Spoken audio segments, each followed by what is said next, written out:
Acento Ainaga, literatura sonora. Capítulo 2 del libro Los vínculos invisibles, de Juanjo Fernández Arroyo Manso. Mi padre no sabía leer cuando salió de su pueblo. Fue precisamente en el ejército donde aprendió. Aunque nunca llegó a hacerlo bien, difícilmente se le engañaba. Con las 4 reglas le pasó igual. Terminó por conocer y manejar los números arábigos, pero cuando quería estar seguro de que no se equivocaba con las cuentas, optaba por un sistema que él mismo se ingenió de niño y que consistía en dibujar palotes y, según se tratara de sumar o de restar, tacharlos con criterios de cálculo que después descubriría eran parecidos a los del ábaco. Por lo demás, pese a su juventud, su difícil vida le había obligado a agudizar el ingenio y a desarrollar otras habilidades. El día que se fue a cumplir el servicio militar, la camioneta que le recogió junto a los demás reclutas en Casar de Palomero les trasladó hasta la estación de tren de Palazuelo en Palme. Allí se unieron a los demás quintos, procedentes del resto de los pueblos de la provincia, para coger el tren que los llevaría a la estación de Atocha de Madrid, a donde llegarían mediante la noche muchas horas después. Aunque la mayoría era gente humilde, de campo y de pocos posibles, los chicos de las Urdes se distinguían del resto porque eran aún más desarrapados, más bajitos y más delgados. Sin embargo, mi padre, pese a que tenía tanta o más hambre que cualquiera de ellos, destacaba por su envergadura como un titán entre meros mortales. Los vagones iban repletos, los asientos eran escasos, así que la mayoría de los reclutas iba de pie en los pasillos. Todos conocían su destino, también que este no era muy alentador, pero aún así el ambiente era festivo.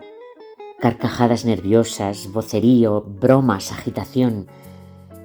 Los chavales afrontaban una aventura desconocida, iniciática en muchos sentidos, y la abordaban con la ilusión con la que se aborda la novedad. La mili era un mal menor o incluso conveniente, se decía. Iban zagares y volvían hombres.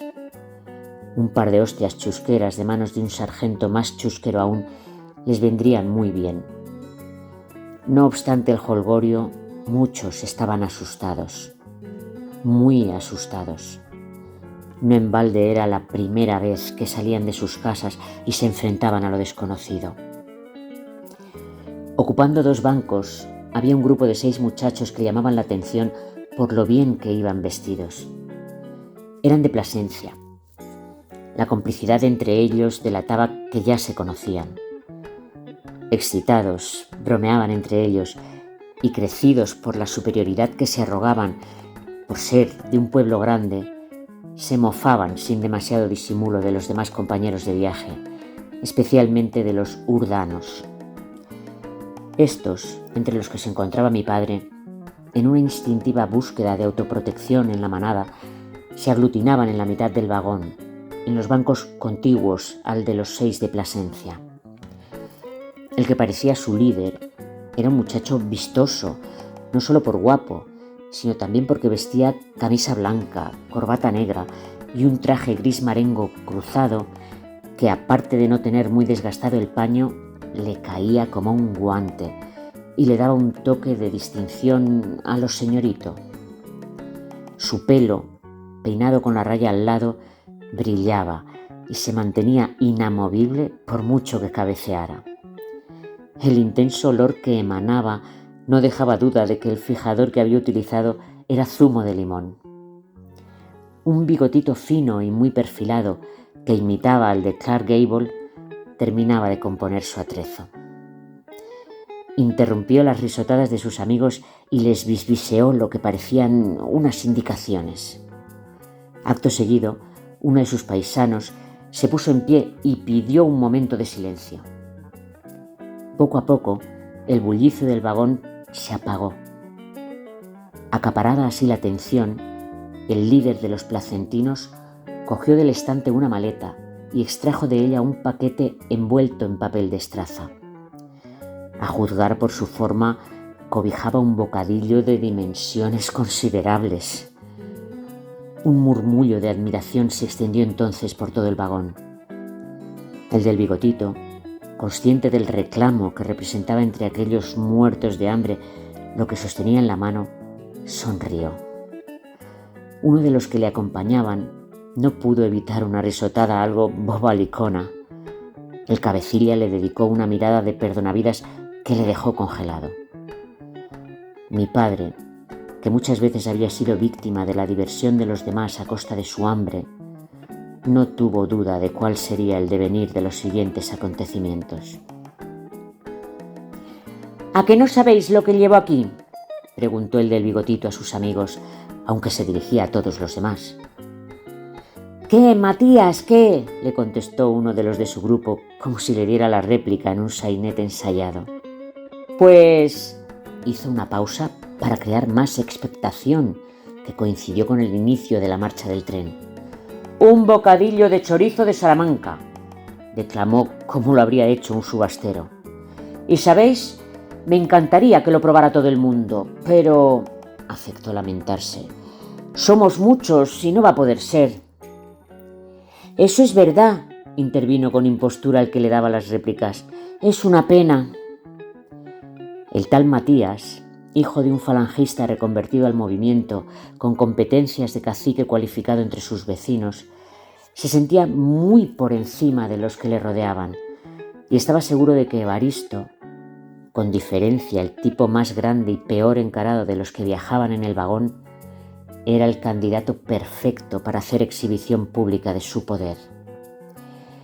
«Mira qué te digo», continuó Matías, «como para todos no puede ser, que al menos alguno lo pruebe». Despojó entonces el bocadillo del papel que lo envolvía y lo partió en dos mitades. «¿Y ese quién va a ser?», preguntó uno de los urdanos, un chaval desdentado al que se le salían los ojos de las órbitas mirando el pan con chorizo. Los placentinos rieron, salvo el jefe de ceremonias, que guardó silencio. «El que gane un reto», contestó. «A ver…», hablaba para todos, pero dirigía la mirada a mi padre. «El que sea capaz de tirarse más pedos seguidos en un minuto, comparte conmigo el bocadillo.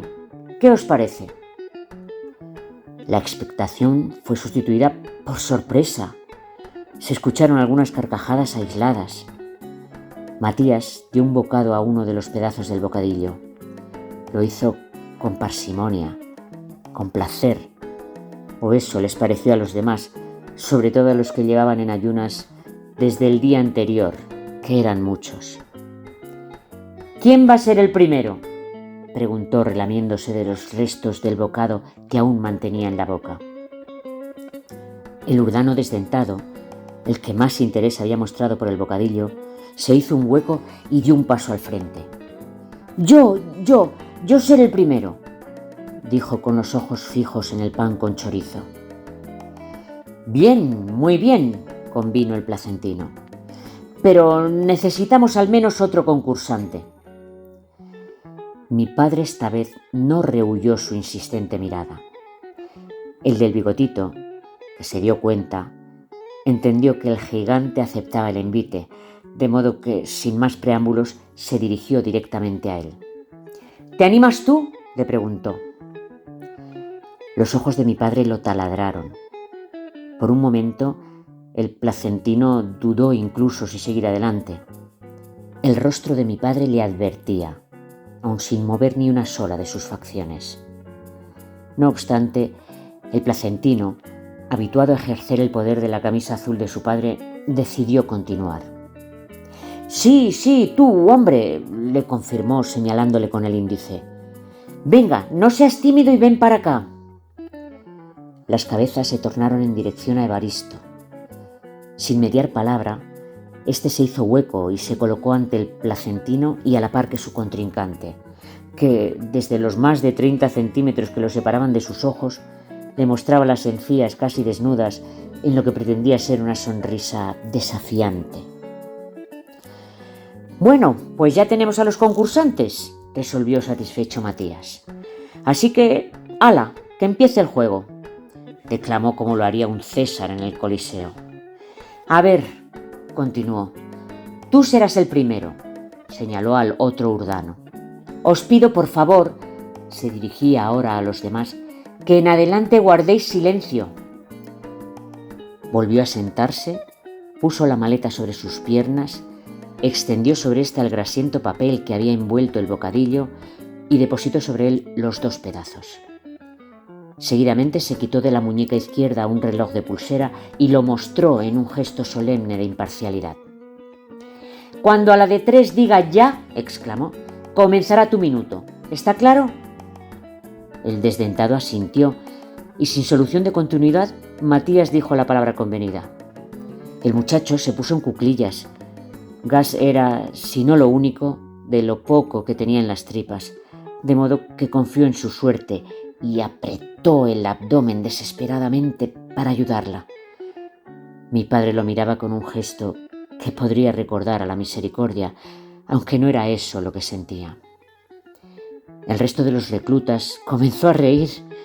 Aprovechando la algarabía, el concursante le dijo al placentino que acababa de tirarse el primer pedo, aunque con el ruido no se había percibido. El del bigotito mandó callar con autoritarismo. «Yo no he oído nada, chaval», le replicó cuando de inmediato se hizo el silencio. «Pues yo me he tirado un pedo», se defendió el otro, que seguía en cuclillas y haciendo fuerza. «En fin, te lo daremos por bueno», condescendiente. «Pero por favor», se dirigió al resto, «o guardamos silencio o esto no va a poder ser». Un murmullo de confirmación se apagó enseguida. Cuando la aguja del segundero indicó que casi cumplía el minuto, el placentino levantó el reloj como si fuera un reclamo y comenzó a recitar la cuenta atrás. 4, 3, 2, 1, 0. Terminó en un tono de decepción. «Un pedo en un minuto», sentenció. «No sé yo si va a ser suficiente». Volvió la mirada hacia mi padre. «En fin», prosiguió, «a ver cómo se le da al siguiente concursante». Mi padre le pidió que esperara un momento con un movimiento de la mano. El placentino accedió. La expectación era máxima. Evaristo respiró hondo, miró a su alrededor y con unos leves empujones se hizo con algo más despacio. Lento, con gesto pensativo, como el que traza mentalmente la trayectoria que está a punto de emprender, deshizo el nudo de la cuerda que, a modo de cinturón, mantenía sus pantalones en su cintura. Se los quitó, los dobló y los colocó cuidadosamente en el portamaletas. No llevaba calzoncillos, así que solo el vuelo de los faldones de su camisa cubría sus partes. El del bigotito, paralizado por la sorpresa, no daba crédito a lo que veía. El bozarrón de mi padre los sacó de su ensimismamiento. «Cuando quieras», le reclamó con rudeza. «Claro, claro», titubeó el otro. «1, 2, 3, ya». Mi padre se puso en cuclillas y se recogió los faldones de la camisa a la altura de la cintura. Un ruido entre ventoso y líquido, como el que hace el agua de un grifo después de mucho tiempo en desuso, salió de su cuerpo. Fue impresionante y, sin embargo, solo se trataba del preámbulo de lo que ocurrió a continuación. Agachado, apoyado el peso del cuerpo en sus calcañares, mi padre comenzó a expulsar una masa marrón, acuosa aunque espesa, que desprendía un hedor indescifrable. Se estaba cagando. Evaristo Herrera López secretaba una mierda diarreica que encharcaba el vagón del que sus ocupantes no podrían salir en horas. Hubo arcadas, insultos, carcajadas, estupor, voces, pero nadie se atrevió a acercarse a mi padre. Con la misma parsimonia con la que acababa de defecar, se incorporó, recuperó sus pantalones y, con cuidado de no pisar sus desechos, se los puso de nuevo y se los ajustó con la cuerda que usaba como cinturón. Bueno, dijo seguidamente, pues creo que he ganado. Matías, el del bigotito, no sabía cómo reaccionar. Lo que acababa de ocurrir estaba fuera de toda previsión. Su víctima, el tipo al que, pese a su tamaño, iba a someter públicamente, al que iba a humillar por un pedazo de pan con chorizo, acababa de excretar delante de sus narices y le había dejado la plasta a menos de 1 metro de sus pies para que lo acompañara el resto del camino.